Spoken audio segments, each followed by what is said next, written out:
आप देख रहे हैं न्यू इंडिया डिबेट। आपके साथ मैं हूं पराक्रम सिंह शेखावत। खट्टी मीठी यादों के साथ विदाई वर्ष 2022 की और आगाज वर्ष 2023 का। कई आर्थिक चुनौतियों का सामना करते हुए हम कोरोना की चुनौती का भी सामना करते हुए लगातार आगे बढ़ रहे हैं। इन सब के साथ साथ शिक्षा, स्वास्थ्य, रोजगार और खेलों के क्षेत्र में भारत का प्रदर्शन कैसा रहा है? वर्ष 2022 की उपलब्धियां और चुनौतियां क्या रही हैं? भारत को आगे बढ़ाने में भारत की युवाओं की सोच क्या है? इन तमाम सवालों की पड़ताल आज की न्यू इंडिया डिबेट में हम आप पहुंचे हैं दिल्ली विश्वविद्यालय के नॉर्थ कैंपस में और हमारे साथ यहाँ के युवा विद्यार्थियों का समूह है। आप सभी का बहुत बहुत स्वागत संसद टीवी की तरफ से। और मेरा सबसे पहला सवाल, वर्ष 2022 कैसा रहा आपकी नज़र में? अगर मैं कहूँ वर्ष 2022 तो आप जैसे आपने कहा कि ये खट्टी मीठी यादों से शुरुआत हुई। कोविड के अंत से शुरुआत हुई है और back to normal life, we have came back to our normal life, the campus life and everything. So ये एक हमारा रीइग्निशन हुआ है हमारे लाइफ्स को। सो इस तरीके से भी आई कैन से दैट एक बहुत ही ग्रोथ हुआ है हमारा 2022 में। एंड इवन अगर हमारे एज अ कंट्री की बात की जाए तो वर्ष 2022 हमारे लिए एक होलिस्टिकली बहुत ही मैनीफोल्ड, बहुत ही ग्रोथ हुआ है। अगर G20 की लीडरशिप हमें मिली है एंड एक थीम के साथ हमने शुरुआत की है। वो थीम है one earth, one future and one country. So ये एक थीम के साथ, एक यूनिवर्सल वननेस के साथ हमारी 2022 का अभी अंत भी हो रहा है। तो एक बहुत ही holistically we have growth in this growth. I think there has been a paradigm shift in the public service delivery, as well as there have been immense infrastructure development that the government has focused around the year. If we talk about Northeast, there has been a lot of development in Northeast. If I take up National Bamboo Mission, or maybe the first ever goods train in Manipur that was landed in 2022. So I think there has been immense development technologically wise as well as through infrastructure. As अगर Indian citizen की तरह देखें तो हमें बहुत चीज़ें अपने देश के लिए देखा, जैसे कि पूरी वर्ल्ड में जैसे बात किया जा रहा है कि अमेरिका भी रिसेशन की तरफ बढ़ रहा है, लेकिन हम इन्फ्लेशन की तरफ हैं, लेकिन हमारा इकोनॉमी ग्रोथ कर रहा है। हमने कोविड में देखा हमारी पॉलिसी, इंडियन फॉरेन पॉलिसी भी काफ़ी अच्छी रही। हमने क्वाड और इंडिया पैसिफिक रीजन में भी बहुत अच्छे काम किए। चाइना के साथ जो हमारा नेगोशिएशन है वो भी आगे बढ़ा।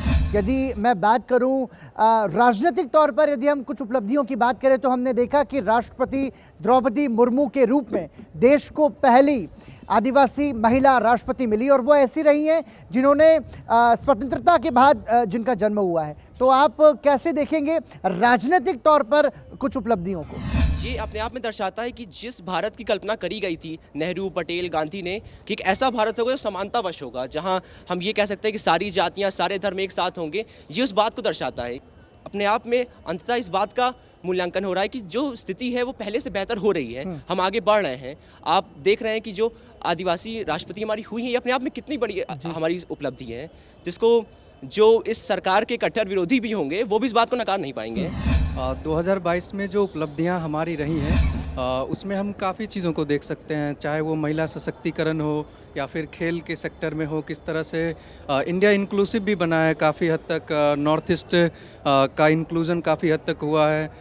विमेन एम्पावरमेंट में आपने जैसा कि प्रेसिडेंट मुर्मू का नाम लिया, इसके अलावा भी कई सारे पॉलिटिकल और एडमिनिस्ट्रेटिव अपॉइंटमेंट्स हैं जिसमें कि हम विमेन को एक प्रमुख चेहरे के तौर पे देख रहे हैं या फिर प्रमुख उनका एक स्थान बनता जा रहा है। जैसे एक इंसान के लिए 3 लेवल पे डेवलपमेंट की ज़रूरत होती है, मेंटल लेवल पे, फिजिकल लेवल पर और स्पिरिचुअल लेवल पे, तो भारत ने 2022 में तीनों ही लेवल पे एज अ राष्ट्र की तरह डेवलप किया है। अगर हम स्पिरिचुअल लेवल पे बात करें तो हमारे यहाँ 4 धाम यात्रा की जो सर्किट बनाई गई वो बनाई जा रही है, बुद्धा सर्किट बनाई जा रही है, विश्वनाथ कॉरिडोर बनाया गया और फिर महाकाल उज्जैन कॉरिडोर बनाया गया। उसके बाद फिर वृंदावन में कॉरिडोर बनाने की बात चल रही है। और उसके बाद अगर हम मेंटली बात करें तो मेंटली यहाँ पे जितने भी हॉस्पिटल्स हैं, यहाँ पे जो हॉस्पिटल एम्स की संख्या थी वो पहले 2014 से पहले 7 थी और अभी 2022 तक आते आते वो 16 हो चुकी हैं और 6 बनाने की और बातें हो रही है, 6 और बनाने की बात हो रही है। फिजिकली बात करें तो एक राष्ट्र, एक डेवलपिंग स्टेट को, कंट्री को डेवलप्ड कंट्री बनने के लिए सबसे ज़रूरी होता है इंफ्रास्ट्रक्चरल डेवलपमेंट करना, जो चाइना और यूएस कर रही है।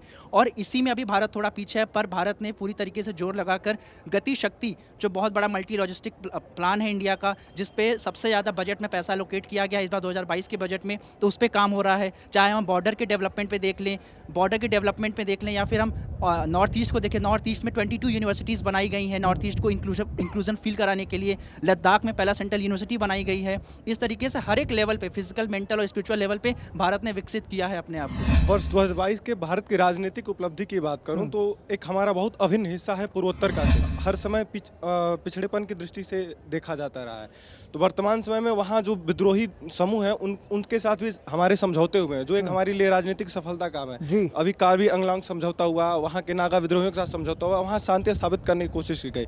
साथ ही सामरिक दृष्टिकोण से हमारे जो सीमावर्ती इलाके हैं, वहाँ की जो आधारभूत संरचनाएं हैं, वहाँ सड़कें, हाईवे बनाए जा रहे हैं, अटल टनल का उद्घाटन हुआ हमारे प्रधानमंत्री जी ने किया। इस तरह के आधारभूत संरचनाओं के विकास पर जोर दिया जा रहा है। बात करूं 2022 में महिलाओं को लेके एक खासकर लैंगिक समानता की ओर बढ़ने का एक प्रयास किया जा रहा है। चूँकि लैंगिक समानता अभी हासिल करने में काफ़ी वक्त लगेगा, लेकिन एक शुरुआत हुई है। तो हमारे यहाँ अभी हम देख सकते हैं कि भारत की पहली ट्रांसजेंडर यूनिवर्सिटी खुली है कुशीनगर में, उसकी स्थापना हुई है। तो एक लैंगिक समानता की ओर एक बेहतर कदम की ओर है। तो इस तरह हम कह सकते हैं कि ये कुछ उपलब्धियाँ रही हैं जो 2022 के लिए हमारे लिए। The year 2022 has been a milestone year for India specifically because after the pandemic years, it has been a kind of an achievement in this year as there are a lot of political developments and international developments that took place, starting with the presidency of the G20 that India got. A unique feature of this is that this is going to be pan-India and it's not going to be Delhi-centric. All the participation, the activities and events would be held across India, which is a great participation and motivation factor for the citizens of India. If we talk about at the international level, again, the soft power, the first yoga university, that is Vivekananda Yoga University, has been opened up in USA, which is a very big achievement for Indians at the international level. The I2U2 summit held between India, Israel, UAE and USA, the Quad, new developments happening at the foreign level and the foreign policies. Apart from this, a very big moment for Indians was in women empowerment when the girls were allowed entry into the NDA to sit for the armed forces exams. And the participation of women into the public sector, being cab drivers or participating, has been quite immense. बिल्कुल ठीक। इसके साथ साथ हमने देखा कि कई कीर्तिमानों के साथ 18 नवंबर एक ऐसी तारीख भारत की उपलब्धि में दर्ज हुई जब हमने हमारा पहला भारत जनित स्पेस रॉकेट हमने लॉन्च किया। इसको आप कैसे देखेंगे इस उपलब्धि को, क्योंकि इसरो जो भारत की एक ऐसी संस्था है जो कि अंतर्राष्ट्रीय स्तर पर जिसकी ख्याति बहुत ज़्यादा बड़ी है, तो ये जो हमारी अंतरिक्ष तक की जो उपलब्धि है इसको आप कैसे देखेंगे? अपना पहला इंडियन स्पेस रॉकेट भेजना एक बहुत बड़ी उपलब्धि है भारत के लिए।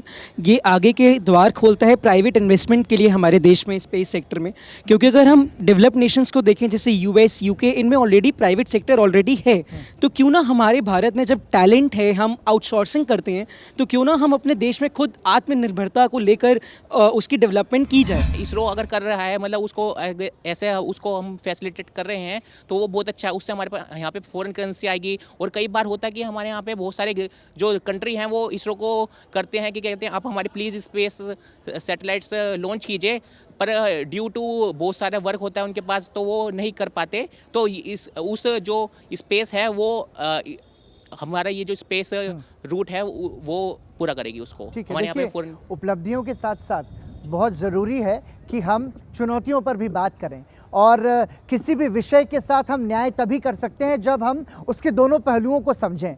मैं चाहूँगा कि यदि भारत की चुनौतियों की बात करें तो सबसे पहला और एक संवेदनशील मुद्दा जिसकी मैं बात करूँ वो है महिला सुरक्षा की।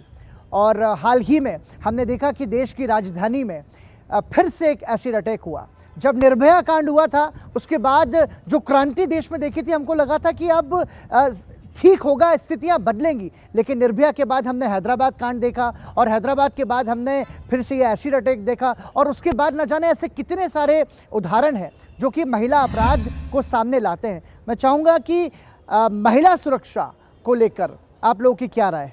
महिला सुरक्षा एक ऐसा टॉपिक है जिसके बारे में हर बार एक नया केस आता है और लोग बात करते हैं फिर भूल जाते हैं। तो मुझे लगता है कि पॉलिसीज़ होता है, निर्भया फंड होता है, और मतलब ऐसा नहीं है कि पॉलिसीज़ आती नहीं है पर उनका इम्प्लीकेशन नहीं हो पाता है। फंड एलोकेशन में बहुत, मतलब अभी आप देखेंगे न्यूज़पेपर्स में स्टेट्स कहते हैं कि फंड एलोकेशन नहीं हो रहा है, मिस मैनेजमेंट होता है फंड्स का। But apart from that, I think that we need to cater to the mindset that leads to crimes against women in India. I think policies भी आएंगी, लोग बात भी करेंगे, debates भी होंगे, but जब तक आप पेट्रियार्की और पितृसत्ता को एड्रेस नहीं करते हैं, तब तक महिला सुरक्षा के बारे में बात करने का सच कोई फ़ायदा नहीं होगा। अगर महिला सशक्तिकरण या सुरक्षा की बात की जाती है तो इस पर मैं एक सोशोलॉजिकल एंगल देना चाहूँगा कि जब आप देखते हैं, आपने जैसे दिल्ली का उदाहरण दिया, तो जब निर्भया गैंगरेप हुआ उसके बाद पूरी दिल्ली लगभग सड़कों पर थी विरोध प्रदर्शन करने की सरकार कोई कदम उठाए। वही हम उसको अगर कंपेयर करें हाथरस से या फिर हैदराबाद से, जहाँ पे तुरंत उन गुनाहगारों को एलिज्ड एक्यूज्ड वो कन्विक्ट नहीं हुए थे, उनको मार दिया गया। ये जो क्विक जस्टिस वाली मेंटालिटी है, मॉब मेंटालिटी, पहली बात तो इसको हमको थोड़ी हटानी पड़ेगी, जिसको हम कहते हैं ना normalisation of extrajudicial killings है हमारे समाज में, ये जो क्विक जस्टिस तरफ बढ़ रहे हैं।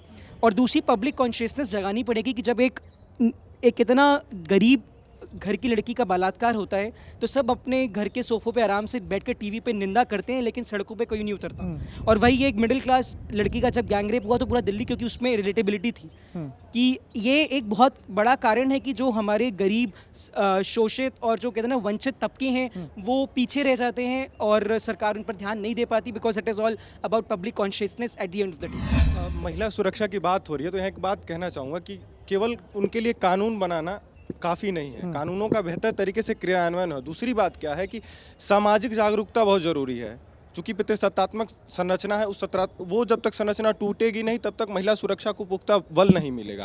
तो उसके लिए हमें सबसे पहले महिलाओं की जो हिस्सेदारी है, खासकर राजनीतिक सशक्तिकरण, जो केंद्रीय स्तर पे और राजनीतिक स्तर पे 33% रिजर्वेशन की जो मांग होती है वो होनी चाहिए, ऐसा मेरा मानना है। जो महिला की सुरक्षा का जो सवाल है वो तो काफ़ी दिन से चला आ रहा है, लेकिन कहीं ना कहीं देख रहे हैं हम एज अ कंट्री थोड़ा सफल हो रहे हैं तो कहीं ना कहीं फिर फेल हो जा रहे हैं।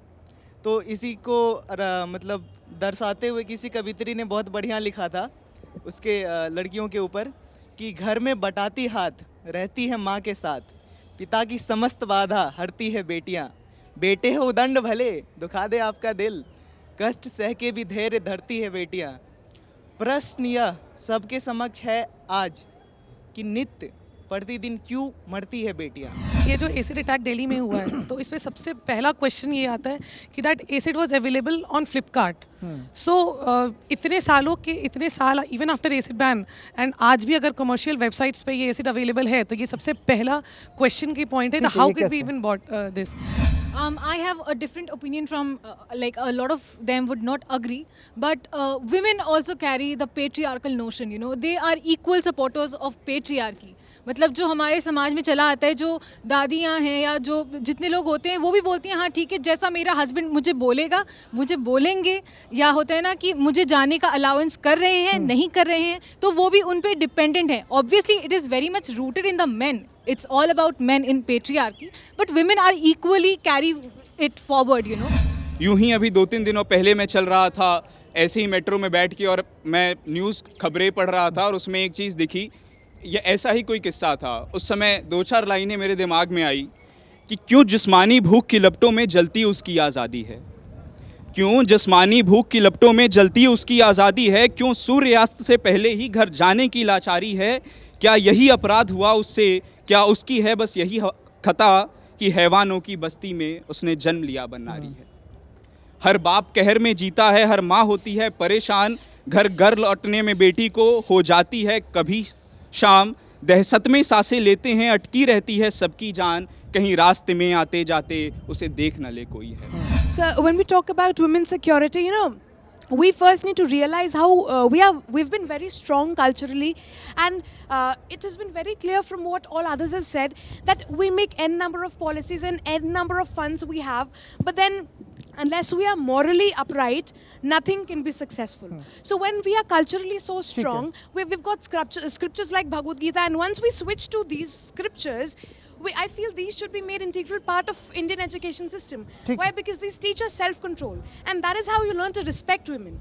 And when you're morally upright, when you're morally aligned, it will take the society to greater heights. अब मैं अगर शोषण की बात करूं तो समाज में शोषण इसके लिए नहीं होता कि 20% लोगों का शोषण हो रहा है, इसके लिए भी होता है जो 80% लोग हैं जो स्टैंड ले सकते हैं वो स्टैंड नहीं लेते हैं। 21st सेंचुरी में वुमेंस को एज अ एडवर्टीजमेंट की तरह जो शो किया जा रहा है, चाहे वो मूवीज़ में हो, चाहे वो एडवर्टीजमेंट के लिए हो, इन सब चीज़ों को रेगुलेट करना चाहिए।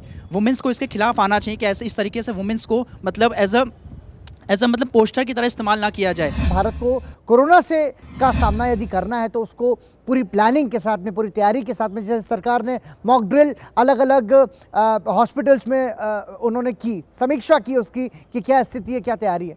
तो ये जो सरकार के प्रयास है या जो स्वास्थ्य मंत्रालय के जो इनिशिएटिव्स हैं, उसको आप कैसे देखें? सबसे इम्पॉर्टेंट थिंग है पब्लिक कॉन्शियसनेस होना, सिविक सेंस होना। जब हम सभी पीपल जो है स्पेशली अगर कोविड को एक चैलेंज के रूप में लेंगे और एक मास चैलेंज के रूप में लेंगे कि हाँ हम सभी को एक दूसरे के प्रति सोचना है और साथ ही साथ हमें इस बीमारी से मिलकर लड़ना है। Sir, public consciousness is required first of all.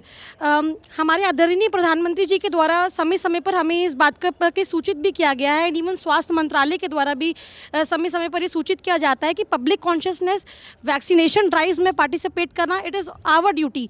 क्योंकि हमें अपनी ड्यूटीज़ को भी पहले रखना है।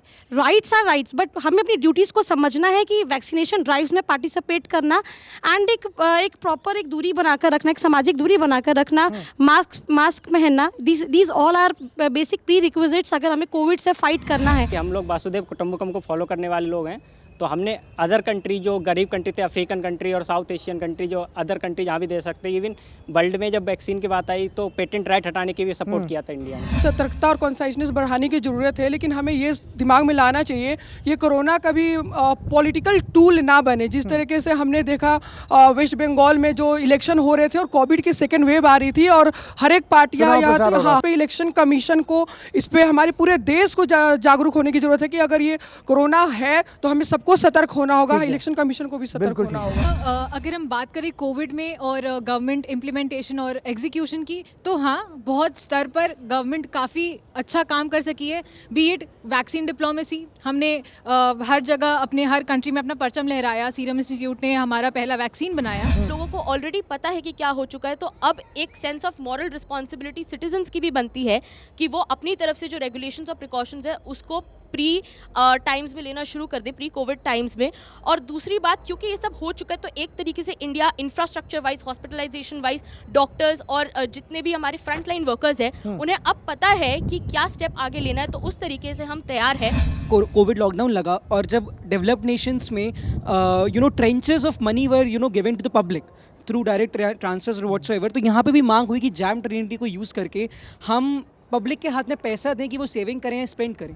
लेकिन सरकार ने सप्लाई साइड को स्ट्रॉन्ग करने की कदम उठाए। PLI स्कीम लाई, जो भी मतलब स्कीम्स थे, और आत्मनिर्भर पैकेज था, और ये प्रधानमंत्री गरीब कल्याण योजना, फ्री अन्न दिया गया।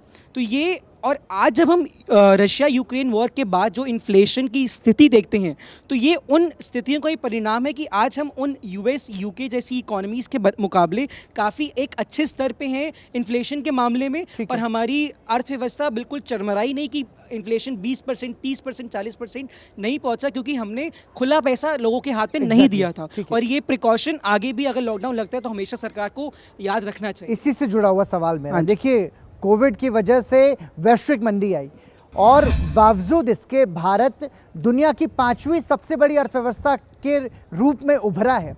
हमने ब्रिटेन की इकोनॉमी को भी पछाड़ दिया। क्या वजह रही इसके पीछे की? ऐसी हमारी क्या हमारी फॉरेन पॉलिसी थी? क्या हमारी इकोनॉमी को बूस्ट करने की कोशिशें थी कि ये परिणाम हम देख पाए? जो हमारे यहाँ जो फॉरेन डायरेक्ट इन्वेस्टमेंट होता है, तो 2014 से और 2022 के अगर आंकड़ों को देखा जाए तो जस्ट डबल हो गया है। मतलब 83 बिलियन US डॉलर्स ये हमारा FDI था 2022 का।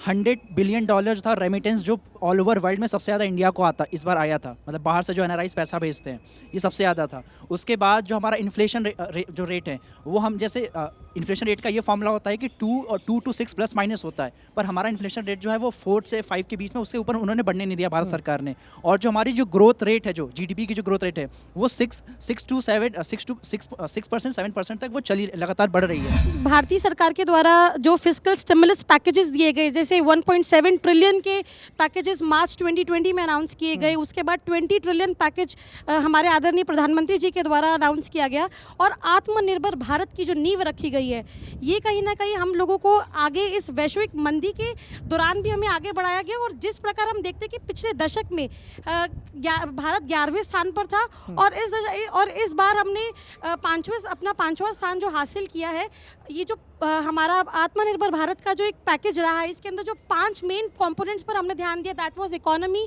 That was transforming and technology पर हमने बहुत ध्यान दिया है और डेमोग्राफी पर और डिमांड पर ध्यान दिया है। This has really helped India. ठीक है, लेकिन इन सब के साथ साथ एक बहुत महत्वपूर्ण सवाल वो ये है कि हमारे देश में जो बेरोजगारी की समस्या है उसका समाधान कैसे होगा। भारत दुनिया की सबसे बड़ी युवा जनसंख्या वाला देश है और तमाम कोशिशों के बावजूद, अर्थव्यवस्था में बेहतर करने के बावजूद हम ये देख रहे हैं कि बेरोजगारी एक बहुत बड़ी और गंभीर समस्या है। जब हम मुद्दा उठाते हैं लाइक बेरोजगारी का, तो हमें एक बार को उसकी इमेज भी जनता के बीच में डेवलप करनी पड़ेगी। लाइक इंडिया में जो इमेज है बेरोजगारी, इसे ऐसे बेरोजगारी को देखा जा रहा है कि आप रोजगार तब आपको मिलेगा जब आपको सरकारी नौकरी मिलेगी। तो इस इमेज को हमें कहीं ना कहीं जाके डेवलप डाउन करना पड़ेगा। वो like government is already doing that. इसी के साथ साथ हमें इस चीज़ का भी ध्यान रखना है कि किसी भी काम को छोटा बड़ा नहीं समझना है। इस चीज़ की कॉन्शियसनेस हमें पब्लिक में डेवलप करनी पड़ेगी। कोई भी काम छोटा बड़ा नहीं होता है। बेरोजगारी को हटाना है तो सबसे पहले हमें खुद ही रोजगार बनाना पड़ेगा। जैसे हमारा एग्रीकल्चर सिस्टम है, वो देखते हैं कि उस पर ज़्यादातर ध्यान नहीं देते हैं। हम युवा तो बिल्कुल भी नहीं देते हैं, मतलब सोचते हैं कि किसी कंपनी या कहीं पे काम करें।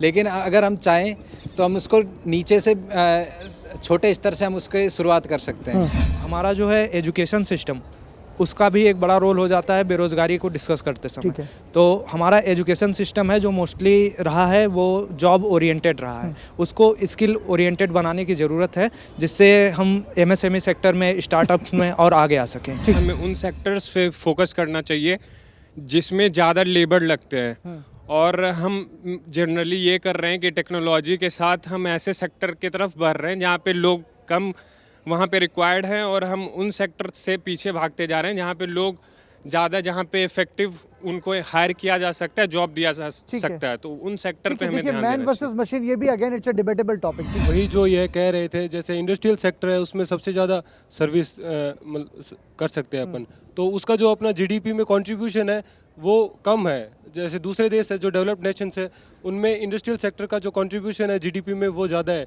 इसलिए वहाँ पे अनएम्प्लॉयमेंट इंडिया से कम है। इंडिया में, इसलिए इंडिया में अपन को इंडस्ट्रियल सेक्टर की तरफ भी ध्यान देना चाहिए, उसके ग्रोथ की तरफ। आपको लगता है कि हम अमृतकाल में भारत को विकसित भारत भी बना पाएंगे और समृद्ध भारत भी बना पाएंगे?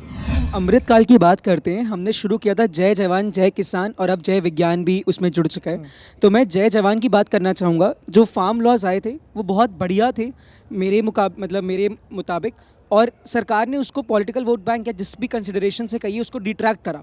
बट अगर हमको सुधरना है, क्योंकि हमारी आज भी मेजर वर्कफोर्स एग्रीकल्चर सेक्टर में है, अगर हम जेनेटिकली मॉडिफाइड मस्टर्ड ला सकते हैं अपने फार्म सेक्टर में, BT ब्रिंजल और BT कॉटन ऑलरेडी है, तो हमको इन फार्म लॉस को लाना पड़ेगा। प्राइवेट सेक्टर को फार्म में जगह देनी पड़ेगी ताकि जो डिस्गाइज्ड अनएम्प्लॉयमेंट है या अंडर एम्प्लॉयमेंट है वो बंद हो, फार्म प्राइवेट इन्वेस्टमेंट फ़ायदा उठाए। ऑलरेडी कोरोना की थर्ड वेव जो है वो आ चुकी है, तो इससे पता चलेगा कि जो भी हमने जितने भी सेक्टर्स में हमने जितनी भी तरक्की की है वो कितनी हमारी जो है वो कामयाब हो पाई है। हमारा ये चैलेंज रहेगा इन आने वाले सालों में, तो ये देखना काफ़ी अच्छा रहेगा कि लोग जहाँ भी हैं, जो भी काम कर रहे हैं, अपना काम इंटीग्रिटी और पूरी डिग्निटी से करें और अच्छे तरीके से करें। प्राइवेट सेक्टर को आना चाहिए, मैं इनके साथ बिल्कुल एग्री करता हूँ, क्योंकि इतना ज़्यादा मंडी वगैरह में इतना ज़्यादा प्रॉब्लम होता था। अगर मंडी हटा के डायरेक्ट अगर कोई प्राइवेट कंपनी हमारे आके खेत में देती है कि हमें ये बीज लीजिए और ये बीज, वो एक्स्ट्रा वो देती है, बेनिफिट है। इवन मेरे यहाँ भी कुछ कंपनियाँ हैं प्राइवेट जो कुछ फसल करा रही हैं, ऑर्गेनिक टाइप से करा रही हैं, तो वो भी काफ़ी अच्छा बेनिफिट दे रहे हैं। इवन जो गेहूँ या नॉर्मल फसल कर रहे हैं उनसे काफ़ी अच्छा मिल जाता है। भारतीय जो स्थल हैं, धार्मिक स्थल हैं, उनका पुनरुद्धार शुरू हुआ है। कहीं ना कहीं एक धार्मिक सांस्कृतिक विकास की परिकल्पना है जो आगे अमृतकाल में ये उम्मीद है कि और आगे बेहतर हो। अभी जैसे हमने देखा कि मैरिज का जो एज है वो 21 ईयर्स कर दिया गया है ताकि एजुकेशन और एम्प्लॉयमेंट के लिए अपॉर्चुनिटी विमेन को मिले। उसके बाद हमने देखा मैटर्निटी लीव भी काफ़ी बढ़ा दी गई है, 12 से I think 26 weeks if I am correct, तो 26 वीक्स कर दी गई है। तो अगर हम इसको विमेन पार्टिसिपेशन को भी ले लें इन पॉलिटिक्स, तो वो भी एक अमृतकाल भारत की ओर हमें लेके जाया जाएगा। हम अगर एक विकसित देश की बात कर रहे हैं, अगर we are talking about a developed India, then developed India should not only be the trillions economy और द थर्ड लार्जेस्ट और the first largest economy with so much of economic and technological development. Rather, it should also have the people where there should be 0% of poverty and people, they are 90-95%, and why not 100% people should be literate, and people should not run from that office to this office for the employment purpose. Like इन सारी चीज़ों की परिभाषाएं बदलनी पड़ेंगी अगर हमें भारत को एक विकसित देश बनाना है. भारत एक गांव का देश है. अगर 65% पॉपुलेशन 75% पॉपुलेशन गांव में रहती है, तो हमें गांव सबसे पहले अपने गांव का विकास करना पड़ेगा. एक समावेशी विकास के साथ मानवीय मूल्यों को लेके जो भारत की पुरानी संस्कृति है उसके साथ लेके हम अगर आगे बढ़ते हैं, और न्यू एजुकेशन पॉलिसी है, योगा है, जो बहुत सारी चीज़ें जो हमारी ऑलरेडी हमारी संस्कृति में एग्जिस्ट करती हैं पहले से, उनको लेके हम अगर आगे बढ़ें तो एक दुनिया को दिशा दिखाते हुए एक भारत विश्वगुरु की तरह विश्वगुरु बन सकता है. समृद्ध भारत के निर्माण में सभी के प्रयास अपेक्षित होंगे. इन सब के साथ साथ इन युवाओं के विचारों को सुनने के बाद हम ये कह सकते हैं कि ये बात तय है कि भारत का भविष्य उज्जवल है, लेकिन उसमें सामूहिकता ज़रूरी होगी, उसमें समानता ज़रूरी होगी. नीतियाँ बहुत सारी बनाई जा रही हैं, लेकिन उन नीतियों का सही क्रियान्वयन होना ज़रूरी है. हम उम्मीद करते हैं कि वर्ष 2023 हम सभी के लिए सफलताओं से भरा हुआ हो, मंगलमय हो. इसी के साथ न्यू इंडिया डिबेट की इस चर्चा को यहीं विराम देते हैं. आप सभी न्यू इंडिया डिबेट के इस एपिसोड को सनसेट टीवी के अलावा सनसेट टीवी के यूट्यूब चैनल पर भी देख सकते हैं. मुझे और मेरी पूरी टीम को दीजिए इजाज़त. नमस्कार.